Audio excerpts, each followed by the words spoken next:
नमस्कार, मी राजेंद्र हुंजे। मोदी सरकारला आज वर्षपूर्ती पूर्ण झाली। 365 दिवस नरेंद्र मोदी यांच्या सरकारचे पूर्ण झालेले आहेत आणि यानिमित्त आपल्यासोबत आता थेट नागपूरहून आहेत केंद्रीय दळणवळण मंत्री नितीन गडकरी। या सगळ्या मोदी सरकारच्या कामगिरीबद्दल ते आणि त्यांच्या खात्यातल्या सगळ्या निर्णयांबद्दल आपल्याला अधिक माहिती देतील। गडकरी सर, स्वागत तुमचं IBN लोकमतवरती। 365 दिवस सरकारने पूर्ण केले, काय म्हणाल 365 दिवसाबद्दल?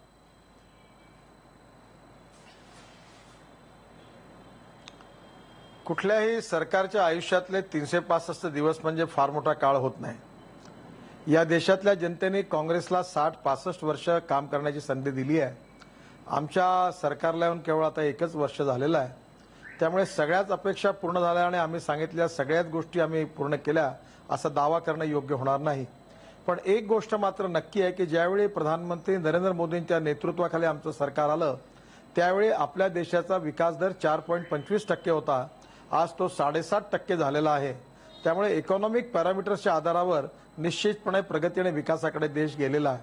अनेक चांगल्या गोष्टी आमच्या सरकारने केलेल्या आणि जेवढी वचनं आम्ही दिली ती निश्चितपणे आम्ही पूर्ण करणार आहोत। एक गोष्ट मात्र खरी आहे की आता पॉझिटिव्ह दिशेने विकासाच्या दृष्टीने सरकारची वाटचाल सुरू आहे आणि चांगले दिवस, अच्छे दिन आने के लिए शुरुआत हुई है और आगे जैसे जैसे दिन बढ़ेंगे और अच्छे दिन आते जाएंगे असा माझा विश्वास आहे।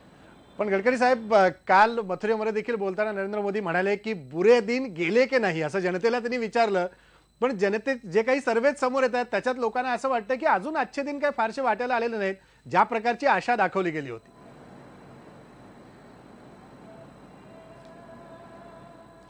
नाही, मी तुम्हाला पहिल्यांदाच सांगितलं की कुठल्याही सरकारला देश बदलवायचा असेल ते एका वर्षात चमत्कार करण्याकरता काही जादूची कांडी नाही आहे आणि आम्ही जेव्हा निवडून आलो तेव्हा 5 वर्षाकरता आम्ही मॅन्डेट मागितलेलं आहे। त्यामुळे 5 वर्षात जे कामं करू असं आम्ही जे वचन दिलं आहे ते लगेच एका वर्षात पूर्ण झालं नाही आणि म्हणून त्याबद्दल जनतेच्या अपेक्षा पूर्ण झाल्या नाही, आजचे दिवस आले नाही असं म्हणणं योग्य होणार नाही। मी तुम्हाला 2 गोष्टी सांगतो। इंदिराजींच्या काळात काँग्रेसने बँकांचं राष्ट्रीयकरण केलं गरीब माणसाच्या हिताकरता, पण गरीब माणसांना बँकांचा कधी उपयोग झाला नाही। 15 कोटीपेक्षा जास्त गरीब लोकांचे बँक अकाउंट प्रधानमंत्री जनधन योजनेत उघडले गेले आणि प्रधानमंत्री सुरक्षा इन्शुरन्स स्कीम आणि त्याचबरोबर प्रधानमंत्री आयुर्विमा स्कीम ज्या दोन्ही आल्या आणि अटल पेन्शन योजना आली, यातून मोठ्या प्रमाणावर लाखो लोकांनी आता आपलं रजिस्ट्रेशन केलेलं आहे। जवळपास 6 करोडपेक्षा जास्त लोकांनी केलेलं आहे आणि पहिल्यांदाच एवढ्या मोठ्या प्रमाणावर या अतिशय कमी पैशामध्ये या योजनांचा फायदा हा निश्चितपणे गरीब जनतेला होणार आहे। प्रधानमंत्र्यांनी सांगितल्याप्रमाणे आज तुम्हाला सांगताना मला आनंद होतोय की आमच्या देशामध्ये 1 कोटी लोक सायकल रिक्षा चालवतात, त्यातले ई कार्ड चालवतात, परंतु त्या लोकांना माणूस माणसाला खिचतो अशा प्रकारची अतिशय अमानवीय प्रथा आहे। आमच्या सरकारने ही प्रथा बंद करून मेकॅनाइज्ड ड्रिव्हन ई रिक्षा आणि ई कार्ड सगळ्या देशात सुरू करण्याचा निर्णय करणारा एक अभूतपूर्व निर्णय घेतलेला आहे। एवढंच नाही तर शेतकऱ्यांचं उत्पन्न वाढावं म्हणून प्रधानमंत्री सिंचन योजनेच्या द्वारे जर राज्य सरकारने डॅम बांधला तर आम्ही कॅनॉल सिस्टीम करायला पैसे देणार आहोत। गंगेसारखा एवढा मोठा महत्वाकांक्षी प्रोजेक्टच्या कार्याची सुरुवात झालेली आहे। नॅशनल हायवेच्या याच्यात रोज 14 किलोमीटरपेक्षा जास्त रोड बांधायला सुरुवात झालेली आहे। 1 लाख कोटी रुपयापेक्षा जास्त कॉन्ट्रॅक्ट दिला गेलेला आहे। एवढंच नाही तर येणाऱ्या काळामध्ये आम्ही 6 महिन्यात 3.5 लाख कोटी रुपयाचे कामं करायचा निर्धार केलेला आहे। एकंदरीत कोल माइन्समध्ये ऑक्शन झालं आणि तुम्हाला माहिती आहे की पहिल्याच्या जुन्या सरकारने 1,88,000 कोटी रुपयाचा घोटाळा झाला असं CAGने रिपोर्टमध्ये लिहिलं होतं, पण आम्ही या ज्या माइन्स ऑक्शन केल्या यातून 3 लाख रुपये भारत सरकारच्या जनतेच्या खजिन्यात जमा झाले। जे स्पेक्ट्रमचं होतं फर्स्ट कम फर्स्ट सर्व, त्याच्यावर आम्ही बरोबर आपत्ती उचलली, CAGने रिपोर्ट दिला होता आणि मला सांगताना आनंद होतोय की त्यावेळी कपिल सिब्बल म्हणाले होते की नोशनल लॉस आहे, परंतु आमच्या इथे ज्यावेळी ऑक्शन झालं तर 1,03,000 रुपये खजिन्यामध्ये जमा झालेले आहेत। कायद्यामध्ये अनेक सुधारणा झाल्या। निर्णय घेणारं सरकार, ट्रान्सपरंट सरकार, भ्रष्टाचारमुक्त सरकार हे खऱ्या अर्थाने या सरकारने आपल्या कार्यातून सिद्ध करून दाखवलेलं आहे। आणि सगळ्यात महत्त्वाची गोष्ट की भारताच्या बाजूला असणारे आमचे सगळे देश आहे, बांगलादेश आहे, श्रीलंका आहे, भूतान आहे, नेपाळ आहे, या सगळ्यांच्यावर आमचे संबंध अतिशय चांगले झाले आहेत। एवढंच नाही तर ज्या अमेरिकेने प्रधानमंत्री नरेंद्र मोदींना व्हिसा नाकारला होता त्याच अमेरिकेमध्ये आमच्या प्रधानमंत्र्यांचं उत्स्फूर्त स्वागत झालं आणि प्रोटोकॉल सोडून अमेरिकेच्या राष्ट्रपतींनी जंगी स्वागत केलं। ऑस्ट्रेलिया असो, जपान असो, फ्रान्स असो, कॅनडा असो, जगात आता चीन असो, या सगळ्या देशामध्ये सगळा जग आता नरेंद्र मोदींच्या नेतृत्वाकडे आशेने बघत आहे. आणि म्हणून या नेतृत्वाने एक आशा निर्माण केलेली आहे. आणि भारताचा एका व्यक्तीचा एवढा मोठा सन्मान होणं हा व्यक्तीचा सन्मान नाही आहे, हा सगळ्या भारतीयांचा सन्मान आहे. आणि संपूर्ण जगामध्ये आज भारताची प्रतिमा उंचावलेली आहे. खरं म्हणजे ही मोठी अचिव्हमेंट आहे. आणि एवढं करत असताना देशात कुठेही दंगा नाही आहे, कुठेही जातीयवाद आणि सांप्रदायिकवादावर कुठेही रणकंदन नाही आहे. सबका साथ सबका विकास, सगळ्यांबरोबर न्याय होईल आणि सगळ्यांना समान विकासाची संधी मिळेल या धोरणाने सरकार पुढे जात आहे. आणि 1 वर्षामध्ये स्वच्छता अभियान यासारखा महात्मा गांधींनी स्वच्छतेचा मंत्र दिला होता. नरेंद्र मोदींनी केलेल्या आव्हानामुळे पूर्ण देशामध्ये क्रांती झाली आहे. खेड्यापाड्यामधून लोक आता स्वच्छता अभियानात भाग घ्यायला लागलेले आहेत. स्वच्छ भारत, सुरक्षित भारत आणि आता आम्ही प्रदूषणमुक्त भारत करणार आहे. बायोडिझेल, इथेनॉल, बायोगॅस आणि इलेक्ट्रिकवर बसेस आणायचा आमचा प्रयत्न आहे. त्यामुळे निश्चितपणे प्रदूषणमुक्त भारत होईल. आता आमच्याकडे ई रिक्षा सुरू आहे, ई ऑटो रिक्षा आणायचा आमचा प्रयत्न आहे. आणि म्हणून या देशामध्ये एक नवीन रिव्होल्यूशन झालेलं आहे. निर्णय घेणारं सरकार आहे, ट्रान्सपरन्सीने चालणारं सरकार आहे आणि गाव, गरीब, मजदूर आणि शेतकऱ्यांच्या करता काम करणारं सरकार आहे. आणि म्हणून जुन्या सरकारच्या तुलनेत जे त्यांनी काँग्रेसला 60 वर्ष दिली, आम्हाला 60 महिने द्या, 60 महिन्याची तुलना करा. आणि या 60 महिन्यामध्ये आम्ही जर चांगलं काम नाही करू शकलो तर निश्चितपणे जनतेला अधिकार आहे. गडकरी साहेब, आणखी एक मुद्दा की तुम्ही रस्त्यांच्या बाबत काल म्हणालात एका भाषणामध्ये की 1 लाख कोटीचे रस्ते राज्यामध्ये बांधले जातील, उभारले जातील. त्या संदर्भात कोणकोणत्या ठिकाणी ह्या रस्त्यांचा फायदा होणार आहे, कोणत्या विभागात ते रस्ते जास्त अधिक कार्यान्वित होतील आणि लोकांना त्याचा जास्त फायदा होईल?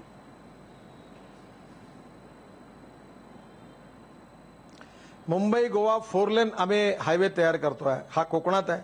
बरोबर. त्याच्यानंतर या ठिकाणचे 15-16 पुलं तयारचे कामं सुरू झालेली आहे.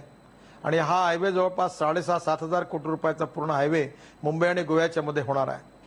पश्चिम महाराष्ट्रामध्ये विशेषतः सोलापूरपासून गुलबर्गा, गाणगापूर आणि त्याचबरोबर सोलापूरपासून औरंगाबाद, मेडशी हे सगळे रस्ते आता 4 लेनिंगचं काम मोठ्या प्रमाणात सुरू झालेलं आहे. या व्यतिरिक्त जे पालखी मार्ग आहे, देहू ते पंढरपूर आणि आळंदी ते पंढरपूर, हा सिमेंट कॉन्क्रीटचा रोड बांधायचा आम्ही ठरवलेला आहे राष्ट्रीय मार्ग म्हणून. आणि त्यामुळे निश्चितपणे याचा फायदा होणार आहे. पुणे कोल्हापूर रस्त्याला ऑलरेडी काम सुरू आहे. पुणे सातारा रस्त्याचं काम निश्चितपणे येत्या वर्षात आम्ही समाप्त करू असा आमचा प्रयत्न आहे. या व्यतिरिक्त विदर्भ, मराठवाडा, कोकण या सगळ्या भागातले अनेक रस्ते घेतलेले आहेत आणि या रस्त्यांची किंमत जवळपास 1.5 लाख कोटी रुपयापर्यंत आहे. यावर्षी सीआरएफ फंडातून मी 10,000 कोटी रुपयाची कामं महाराष्ट्राची मंजूर केली आहे. मागच्या वर्षी 150 कोटी रुपये मिळाले होते सीआरएफ फंडामध्ये. नवीन राष्ट्रीय महामार्ग महाराष्ट्रात घोषित केलेले आहे आणि त्याची लिस्ट खूप मोठी आहे.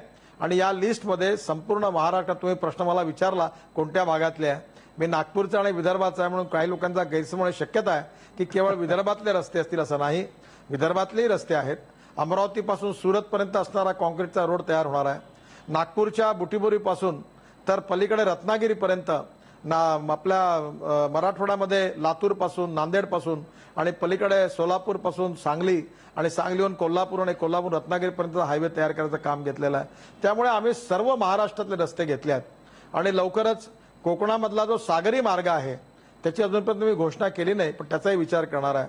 मुंबईमध्ये मोठे 2 पोर्ट बांधायला घेतले. एक आम्ही डहाणूला मोठं पोर्ट बांधणार आहे आणि त्याचबरोबर विजयदुर्गला देखील आम्ही पोर्ट बांधण्याचा प्रयत्न करतो आहे. त्याचबरोबर बीपीटी करता पॅरल एक पोर्ट कोकणामध्ये उभं करण्याचा आमचा प्रयत्न आहे. या शिप बिल्डिंग असेल, शिप ब्रेकिंग असेल, या इंडस्ट्री महाराष्ट्रात आणण्याचा प्रयत्न आहे. मॅरिटाईम युनिव्हर्सिटी जी आहे त्याचं रत्नागिरीला सेंटर उघडण्याचा आम्ही निर्णय केलेला आहे. त्यामुळे एक गोष्ट लक्षात ठेवा की हा जो प्रचार काही लोक करतात की मुख्यमंत्री आणि केंद्रीय मंत्री नागपूर आणि विदर्भातल्या सगळे कामं विदर्भात होणार, हे खरं नाही. मुंबई पुणे एक्सप्रेस हायवे मी विदर्भातला असून बांधला. मुंबईत 55 उड्डाण पूल बांधले, वरळी बांद्रा सीलिंग प्रोजेक्ट बांधला, खंबाटकी घाट बांधला. त्यामुळे कुठल्याही प्रकारे कोणावर अन्याय न करता महाराष्ट्राचा समतोल विकास माझ्या विभागाकडनं होईल हा मी विश्वास आपल्याला देऊ इच्छितो. गडकरी साहेब, मुंबई गोवा हायवेच्या संदर्भात आपण बोलतोय की ज्या प्रकारे गेल्या कित्येक वर्षांपासूनची ही मागणी आहे, वारंवार होणारे अपघात त्या रस्त्यावरचे पाहतोय, लोकांना लागणारा वेळ आणि त्याच्यातनं होणारी त्रास सगळ्या त्या लोकांना, त्यात ती भाग बघतोय. किती दिवसाचं उद्दिष्ट आहे, किती वर्षाचं, किती महिन्यांचं उद्दिष्ट आहे मुंबई गोवा हायवे पूर्ण होण्याचं?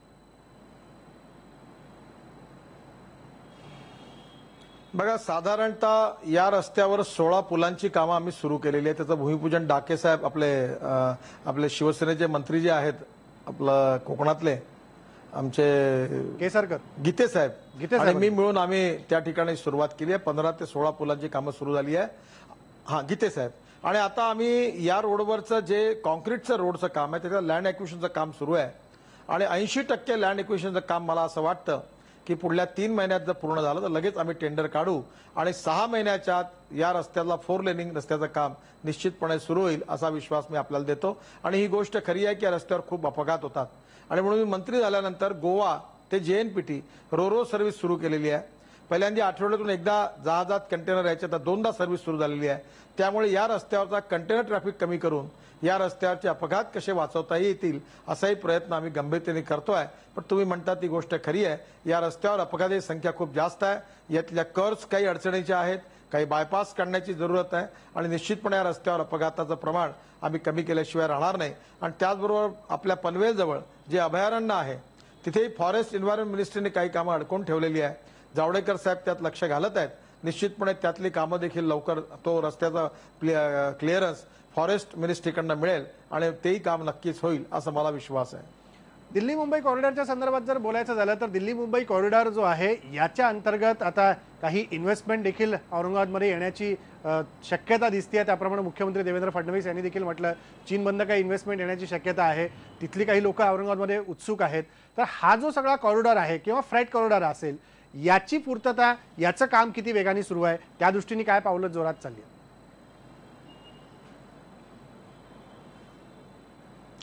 या कॉरिडॉरचं काम जोरात सुरू आहे पण त्यातली प्रत्यक्ष माहिती मला पूर्ण डिटेलमध्ये नाही आहे.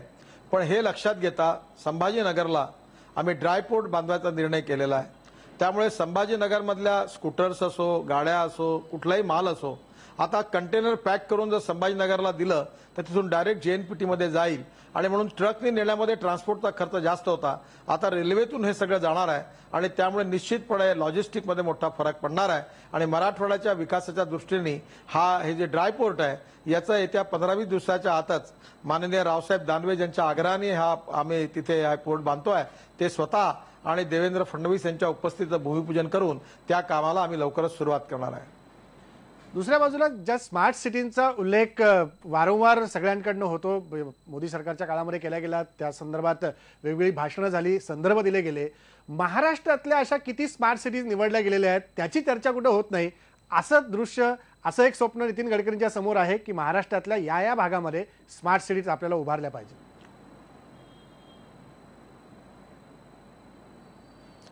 पहिली गोष्ट अशी आहे की महाराष्ट्रातल्या कोणत्या सिटीज करायचा याचा निर्णय महाराष्ट्र सरकारला करायचा आहे. पण त्याचबरोबर आम्ही ॲडिशनल निर्णय केलेला आहे की विशेषतः आमचे जे मेजर पोर्ट आहे त्या पोर्टच्या बाजूला आम्ही स्मार्ट सिटी तयार करण्याचं ठरवलेलं आहे आणि मुंबईच्या BPTचा मोठा प्रोग्राम तयार केलेला आहे.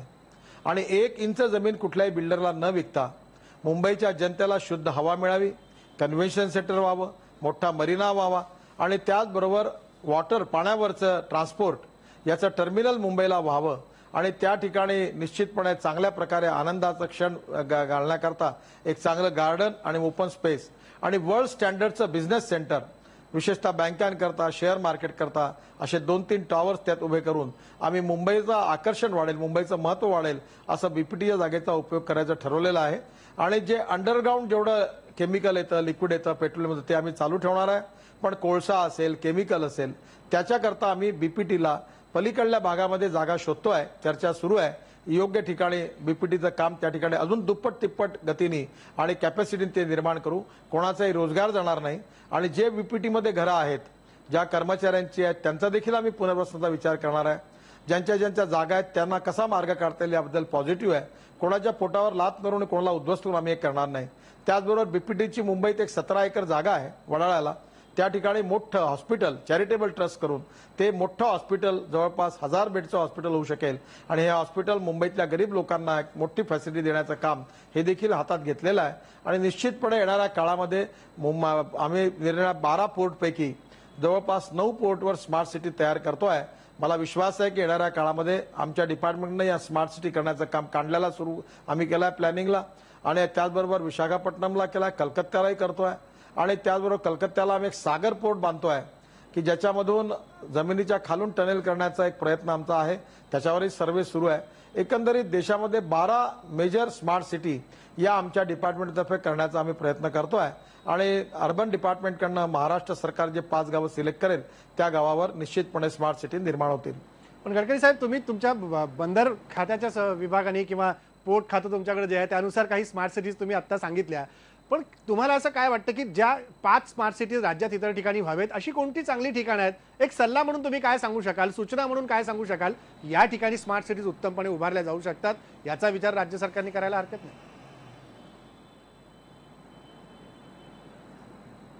मला वाटतं असा सल्ला देणं मी उचित होणार नाही.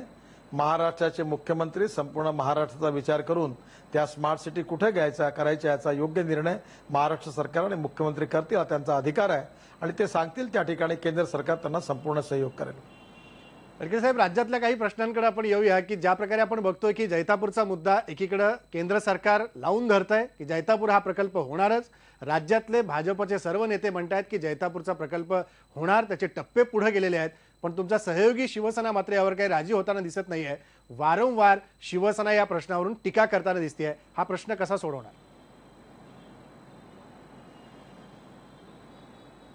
मुळामध्ये जैतापूरच्या बाबतीमध्ये सगळे अहवाल प्राप्त झालेले आहेत. जगामध्ये अनेक देशामध्ये आज न्यूक्लिअर पॉवर तयार होते आहे आणि मला असं वाटतं की या संबंधातले बरेचसे गैरसमज होते, या सगळ्या अहवालामुळे ते दूर झालेले आहे आणि देशाच्या विकासाकरता वीज आवश्यक आहे आणि म्हणून तामिळनाडूमध्ये देखील जयललिता आणि त्यावेळी त्यांच्या पक्षाने विरोध केला होता, पण आज तिथे जी काही अणुऊर्जा तयार होते आहे त्यामुळे तामिळनाडूची वीज टंचाई दूर झालेली आहे आणि म्हणून माझी विनंती आहे की देशाच्या विकासाच्या प्रश्नावर लक्षात घेता आमचे शिवसेनेचे मित्र देखील यात सहयोग करतील, सहकार्य करतील आणि त्यांच्या काही सूचना असतील सुरक्षेच्या दृष्टीने तर त्याचा केंद्र सरकार निश्चितपणे विचार करेल आणि त्यांनी देशाच्या विकासाकरता या प्रकल्पाला सहकार्य करावं अशी माझी विनंती आहे. अजून मी तुम्हाला एक गोष्ट सांगतो. एनरॉनचा प्रकल्प जेव्हा आला तेव्हा असा सगळ्यांनी विरोध केला, आमच्या पक्षांनी पण विरोध केला आणि आज एनरॉन प्रकल्प बंद पडलेला आहे. आज तिथले लोक मला अनेक भेटतात म्हणून आमचा रोजगार गेला. आज एनरॉन प्रकल्पामुळे तिथले लोक दुखी आहेत आणि म्हणून कुठलाही प्रकल्प होण्यामुळे आपण सुरक्षेची काळजी घेतली पाहिजे, पर्यावरणाची काळजी घेतली पाहिजे. पर्यावरण आणि विकास यात समतोल असला पाहिजे. एक्स्ट्रीम पर्यावरण आणि एक्स्ट्रीम विकास हे दोन्ही योग्य नाही. दोघांचा समन्वय साधून विकासाचा तालमेल बरोबर ठेवून आपण महाराष्ट्राचा विकास केला पाहिजे. जर महाराष्ट्रात वीज निर्माण नाही झाली तर उद्योग येणार कसे? उद्योग नाही आले तर तरुण मुलाच्या हाताला रोजगार कसा मिळणार? आणि शेतकऱ्यांना आणि तरुण मुलाच्या हाताला रोजगार मिळाला नाही, शेतकऱ्याच्या शेतीकरता पाणी मिळालं नाही तर कसं होणार? आज महाराष्ट्रामध्ये मोठ्या प्रमाणात विजेची गरज आहे. लाखो शेतकरी असे आहेत ज्यांना विजेच्या पंपाच्या कनेक्शन मिळालेलं नाहीये. अशा वेळी महाराष्ट्राची वीज टंचाई लक्षात घेता, भविष्यातला विकास लक्षात घेता मुख्यमंत्री एवढे चायनामधून इन्व्हेस्टमेंट आणतात आहेत, मग या सगळ्या इंडस्ट्रीला वीज कुठून मिळणार? त्यामुळे महाराष्ट्रामध्ये वीज निर्मिती केली पाहिजे तरच महाराष्ट्राचा विकास होणार आहे आणि म्हणून मला विश्वास आहे की शिवसेनेला महाराष्ट्राचा विकास अभिप्रेत आहे. मराठी माणसाचा आणि महाराष्ट्राचा विकास करणं हे शिवसेनेचं ध्येय आहे आणि समृद्ध संपन्न महाराष्ट्र हे निश्चितपणे शिवसेनेचं देखील स्वप्न आहे. काही सूचना असतील, काही यातल्या अडचणी असतील तर त्या दूर करायला महाराष्ट्र सरकार आणि केंद्र सरकार तयार आहे. मला विश्वास आहे की हे सगळं तपासल्यानंतर माननीय उद्धव ठाकरे आणि शिवसेना नेते या प्रकल्पाला मदत करतील, सहकार्य करतील असं मला वाटतं. पण ज्या प्रकारची सहकार्याची भूमिका गडकरी साहेब तुम्ही घेताय किंवा पक्षाच्या वतीनं तुम्ही मांडताय या सगळ्या गोष्टी, हे असताना देखील वारंवार सामनामधनं टीका केली जाते. ज्या शेतकऱ्यांचा मुद्दा तुम्ही उपस्थित केला, त्याला वीज पाहिजे, त्याला सिंचनासाठी पाणी पाहिजे, याच्याकडे जाणीवपूर्वक केंद्राचं सरकार आणि राज्याचं सरकार दुर्लक्ष करतंय अशीही टीका मध्यंतरी सामनाच्या अग्रलेखामधनं केली गेली. म्हणजे ही जी धुसफूस आहे ही दूर करण्यासाठी जसं पूर्वी प्रमोद महाजन दुवा म्हणून काम करायचे, नंतर गोपीनाथ मुंडेंनी भूमिका बजावली, आता या दोन नेते नाही आहेत आपल्याकडे, नितीन गडकरी ही भूमिका समन्वयाची बजावणार का दोन्ही पक्षातले तिढे सोडवण्याकरता?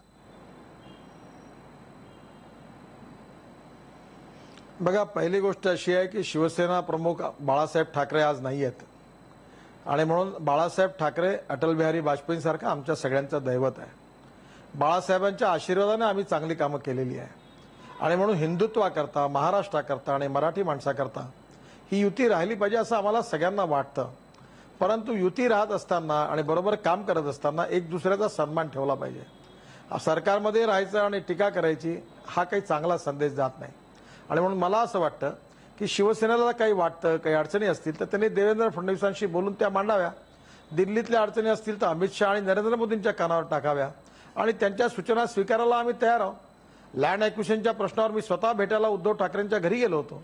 मी त्यांना या सगळ्या गोष्टी समजून सांगितलं की महाराष्ट्रामध्ये 16.8% फक्त सिंचन आहे आणि देशातली 80% जमीन फक्त सिंचनाकरता ॲक्वायर्ड केली जाते। झारखंडमध्ये 5.6% आहे, गुजरातमध्ये 34% आहे, मध्य प्रदेशमध्ये 30% आहे, उत्तर प्रदेशात 44% आहे आणि पंजाबमध्ये 98.2% सिंचन आहे।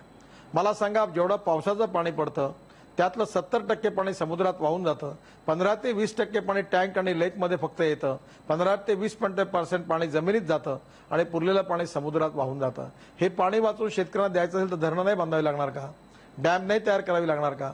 आणि म्हणून जर पाणी मिळालं तर शेतकऱ्याचं उत्पन्न 2.5 पटीने वाढेल आणि मग आत्महत्या थांबतील।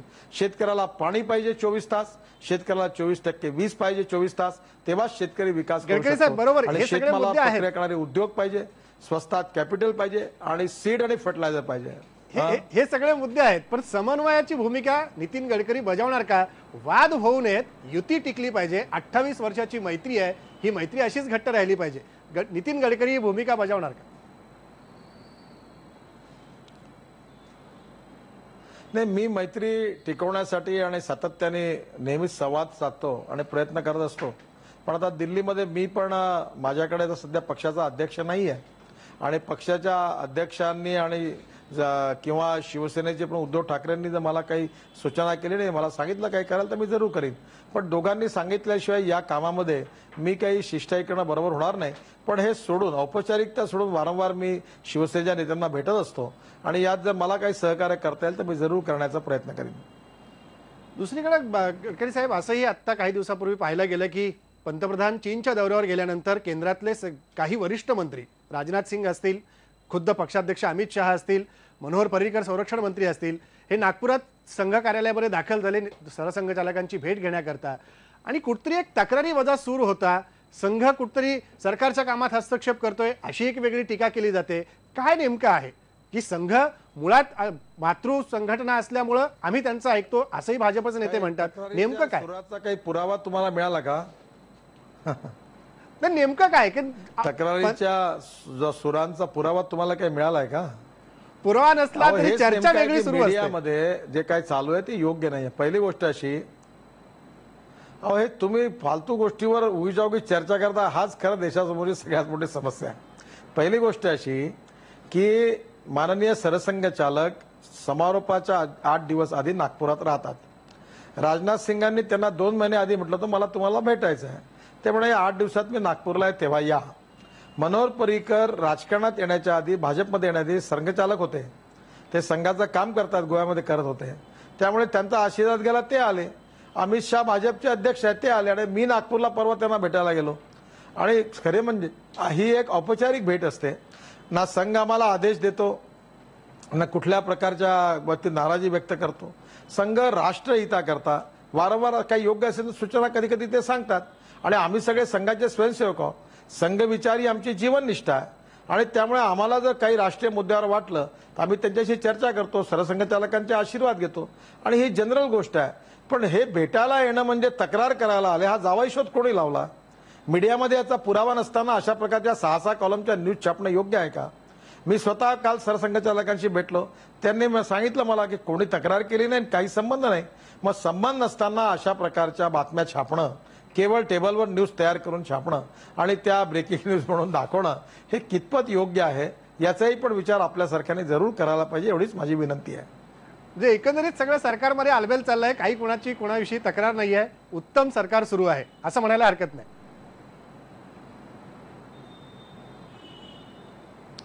बिलकुल हरकत नाहीये। आता मी नाराज नाहीये, मी नाराजी व्यक्त केली नाही, माझ्या नावावर मी नाराज आहे म्हणून तुम्ही लिहिलं तर काय अर्थ आहे? जर मी तुमच्यासमोर नाराजी व्यक्त केली, राजनाथ सिंगांनी नाराजी व्यक्त केली, अमित शहानी नाराजी व्यक्त केली, मनोहर पर्रिकर नाराजी व्यक्त केली, तर रोज लावा दिवसभर ब्रेकिंग न्यूज।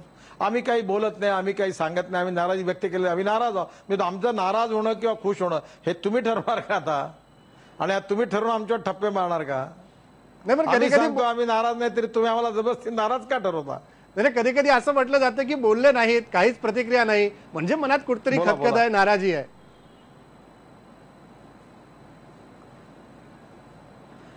आता असं आहे की हे सगळ्यांनाच लागू होतं। आता मी तर सगळ्यांना बोलतो, लँड ॲक्विजिशनवर सगळे इंटरव्ह्यू देतो, सरकारबद्दलची सगळी माहिती देतो, तुम्ही विचारलेल्या प्रश्नांना कोणी कुठलाही प्रश्न विचारा त्याची उत्तरं देतो. मला वाटतं की थोडंसं मीडियामधली विश्वासार्हता देखील आता वाढली पाहिजे. जर तुम्हाला कुठे आधार मिळाला आणि प्रत्यक्षात काही माहिती मिळाली तर जरूर लिहायला हरकत नाही. पण मी तुम्हाला एवढंच सांगतो की नरेंद्र मोदींच्या नेतृत्वाखाली संघाच्या विचाराचं, संघाच्या संस्था म्हणून संघ परिवारातल्या सगळ्या संस्था राष्ट्रहिताकरता, राष्ट्रवादाकरता, देशाच्या हिताकरता पूर्णपणे या सरकारच्या मागे आणि नरेंद्र मोदींच्या मागे भक्कमपणे उभ्या आहे. आणि सरसंघाच्याने स्वतः सांगितलं की या सरकारला काम करायला 5 वर्षाचा वेळ दिला पाहिजे. आणि जेव्हा जेव्हा असे कुठे मुद्दे येतात त्यांचे आमचे व्यक्ती आम्ही बसतो, चर्चा होते. लँड ॲक्विजिशनच्या मुद्द्यावर चर्चा झाली, काही आर्थिक विषयावर चर्चा झाली. माझ्या घरीच दिल्लीला 2दा-3दा संघाचे सगळे प्रमुख नेते आणि आम्ही 5-7-8 जण, अमित शाह, अरुण जेटलीजी, राजनाथ सिंग, सुषमा स्वराज, रामलालजी, मी, अशा आमच्या पण बैठकी झाल्या. आम्ही सगळ्या प्रश्नावर आमची भूमिका मांडतो, ते त्यांची भूमिका मांडतात. त्या योग्य गोष्टी त्या आम्ही स्वीकारतो, ज्या होण्यासारख्याने त्याला समजावून सांगतो. आणि हा संवाद आमच्यामध्ये आहे. त्यामुळे कुठल्याही प्रकारची नाराजी नाहीये आणि कुठल्याही प्रकारचा तणाव नाहीये. आमचे अतिशय उत्तम संबंध आहे आणि हे उत्तम संबंध राहतील. आणि या सरकारला पूर्णपणे सरसंघ चालकांचा आशीर्वाद आहे आणि संघाच्या शुभेच्छा पूर्णपणे आमच्या मागे आहे, असा म्हणायला काही हरकत नाही आहे. गडकरी साहेब, आणखी एक महत्त्वाचा मुद्दा जो सुरुवातीला तुम्ही उपस्थित केला की अशी टीका होते की नितीन गडकरी मुख्यमंत्री हे विदर्भातले आहेत म्हणून विदर्भाचा विकास होतोय का. आज दिल्लीमध्ये पक्षाध्यक्ष अमित शहाना प्रश्न विचारला पत्रकारांनी की वेगळ्या विदर्भाचा मुद्दा तुम्ही तुमच्या जाहीरनाम्यात दिला होता का. ते स्पष्टपणे म्हणाले की वेगळ्या विदर्भाचा विचार आम्ही मांडलेला नव्हता. आणि दुसरीकडे रावसाहेब दानवे राज्यात असं म्हणाले की छोट्या छोट्या राज्यांचा भाजप हा पुरस्कर्ता आहे. नेमकं काय म्हणायचं की एकीकडे प्रचाराच्या भाषणांमध्ये तुमच्याकडनं आम्ही ऐकलंय की वेगळ्या विदर्भा संदर्भातली सगळी भाषणं झालेली होती. विदर्भाच्या संदर्भातला विचार सरकार सकारात्मक करतंय की नकारात्मक करतंय.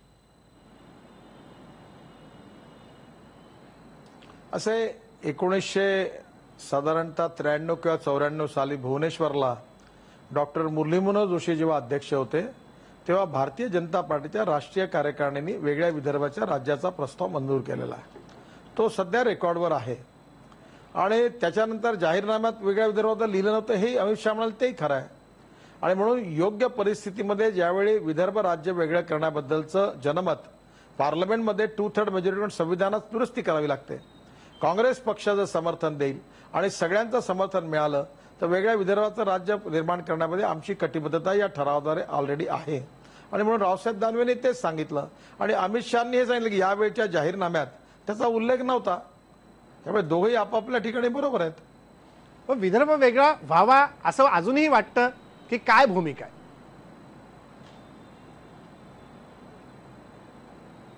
आता ही मी याच्यापेक्षा जास्त काय स्पष्ट करू. आमच्या या बाबतीमधली वारंवार मी असेल, देवेंद्र फडणवीस असतील, यांनी भारतीय जनता पार्टीची भूमिका मांडलेली आहे आणि मला वाटतं ती पर्याप्त आहे. गडकरी साहेब, एक 2 शेवटचे महत्त्वाचे प्रश्न विचारतो की आज पंतप्रधानांनी किसान चॅनल सुरू केलं शेतकऱ्यांसाठी, शेतकऱ्यांच्या प्रगतीसाठी, विकासासाठी म्हणून. एकीकडे आपण ही प्रगती साधण्याचा प्रयत्न करतोय. सिंचनाचा मुद्दा तुम्ही मगाशी उपस्थित केला. पण राज्यामध्ये जे मध्यंतरीच्या काळामध्ये गारपीट झाली, अवकाळी पावसामुळे शेतकरी पूर्णपणे पिळला गेला, वारंवार वेगवेगळे प्रस्ताव देऊन देखील राज्याला हवी ती मदत मिळाली नाही. याच्याबद्दल काय म्हणाल की राज्य सरकार कुठेतरी कमी पडतंय की केंद्र सरकारचा पाठपुरावा त्याला देण्यामध्ये केंद्र सरकारने ज्या प्रकारे मदत द्यायला पाहिजे ती कमी गेली.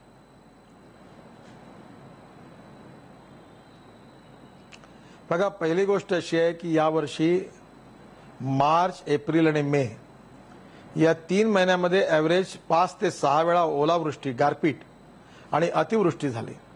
गेल्या 25 वर्षाच्या इतिहासात हे कधी घडलं नाही आणि त्यामुळे शेतकऱ्यांचं मोठं नुकसान झालं आहे. आणि एक गोष्ट खरी आहे की शेतकरी सध्या अतिशय संकटात आहे.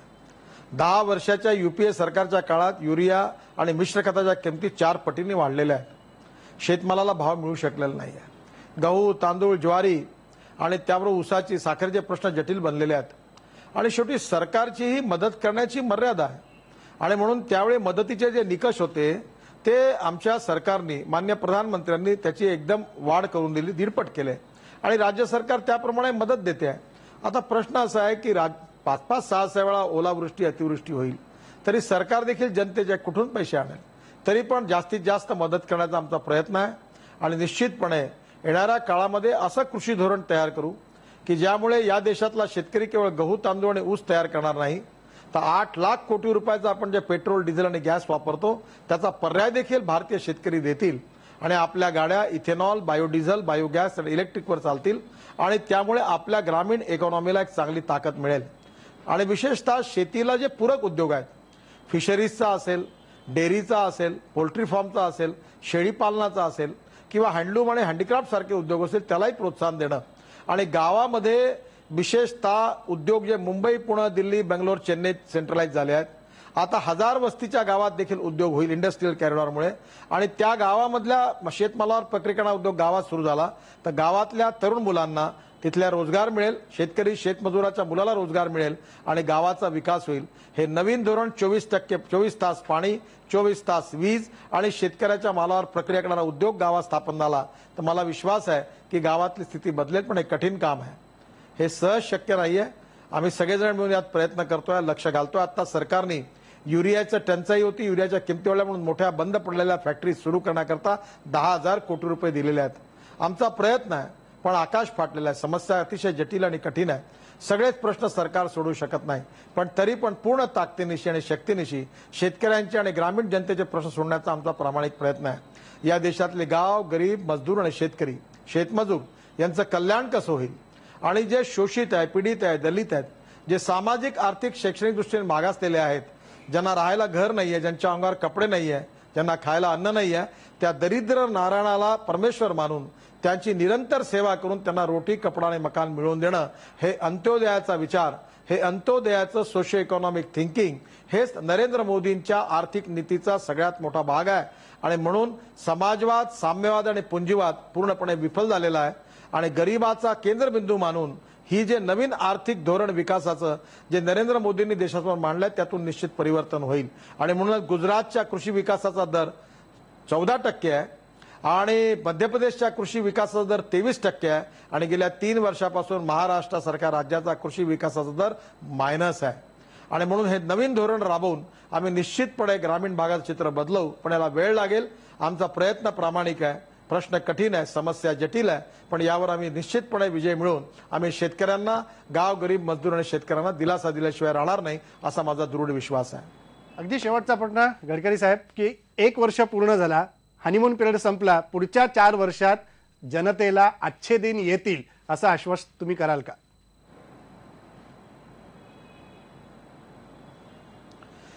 मी पहिल्यांदाच सांगू इच्छितो, अच्छे दिन आने के लिए शुरुआत हुई है। देशाची इकॉनॉमी 4.25 पासून 7.5% विकास दर वाढलेला आहे। कृषी आणि ग्रामीण क्षेत्राला आणि गाव, गरीब, मजदूर, शेतकऱ्यांना प्राधान्य देणारी धोरणं येत आहेत। 15 कोटीपेक्षा जास्त गरीब लोकांनी बँकेत खाते उघडलेले आहेत। अटल पेन्शन योजना, प्रधानमंत्री सुरक्षा योजना, जीवन सुरक्षा योजना, प्रधानमंत्री जीवन इन्शुरन्स योजना या माध्यमातून करोडो लोकांना आम्ही संरक्षण दिलेलं आहे आणि त्याचबरोबर महागाई देखील पुष्कळ प्रमाणात कमी झालेली आहे। येणारा काळ हा निश्चितपणे हे प्रश्न सोडून, अजून प्रश्न सोडून लोकांना एक चांगले दिवस देण्याचा आमचा प्रयत्न आहे। मी एवढंच म्हणेन की अच्छे दिन आने को सुरुवात हुई आहे आणि पुढच्या काळामध्ये अजून चांगले दिवस येतील आणि 5 वर्षामध्ये जनतेच्या जास्तीत जास्त अपेक्षा पूर्ण करणारं आमचं सरकार राहील आणि जे 60 वर्षात काँग्रेसने केलं नाही ते 60 महिन्यामध्ये नरेंद्र मोदींच्या नेतृत्वाखाली आमचं सरकार करून दाखवेल असा मला विश्वास आहे। धन्यवाद गडकरी साहेब, तुम्ही आलात, आयबीएन लोकमतला ही सविस्तर मुलाखत दिली आणि शुभेच्छा तुम्हाला तुमच्या सरकारला आणि तुमच्या पूर्ण पुढच्या 4 वर्षातल्या कामगिरीला। धन्यवाद, नमस्कार। आपण बघितलं आपल्यासोबत आता केंद्रीय दळणवळण मंत्री नितीन गडकरी होते आणि त्यांनी 365 दिवस नरेंद्र मोदी सरकारचे कसे गेले, काय काय सरकारने निर्णय घेतले आणि काही राज्यातल्या महत्त्वाच्या मुद्द्यांवरती त्यांनी स्पष्टपणे उत्तरं दिली। इथंच थांबू, पहा फक्त आयबीएन लोकमत।